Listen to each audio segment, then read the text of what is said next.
ગુજરાતમાં એસઆઈઆરની કામગીરી પૂર્ણ થતાં જ સાબરકાંઠાનું રાજકારણ ગરમાયું છે। કોંગ્રેસે ભાજપ પર ગંભીર આક્ષેપ લગાવતા કહ્યું છે કે ઈડર અને વડાલી વિસ્તારમાં સત્તાધારી પક્ષ દ્વારા ફોર્મ નંબર 7નો ઉપયોગ કરીને હજારો મતદારોના નામ ખોટી રીતે કમી કરવાનું ષડયંત્ર રચાયું છે।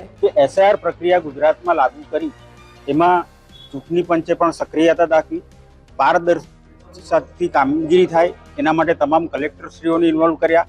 એની સાથે ચૂંટણી અધિકારી ડેપ્યુટી કલેક્ટરશ્રીઓએ બી કામગીરીમાં સક્રિય ભાગ લીધો અને તમામ તાલુકાના મામલતદારશ્રીઓએ પણ આ પ્રક્રિયામાં ભાગ લીધો અને જે ગ્રાઉન્ડ લેવલની જે કામગીરી હતી એ બીએલઓએ મતદારના ઘરે ઘરે જઈને ફોર્મ પહોંચાડીને ફોર્મ કલેક્ટ કરવાની કામગીરી પણ બીએલઓએ કરી અને એ પ્રકારે આ સમગ્ર કામગીરી જ્યારે પૂર્ણ થઈ ગઈ હતી ત્યારે ફરી પાછી આ વાંધા અરજી આપવાનું કારણ શું? શું એ લોકોને એમની સરકાર પર વિશ્વાસ નથી? શું એ લોકોને ચૂંટણી પંચ પર વિશ્વાસ નથી?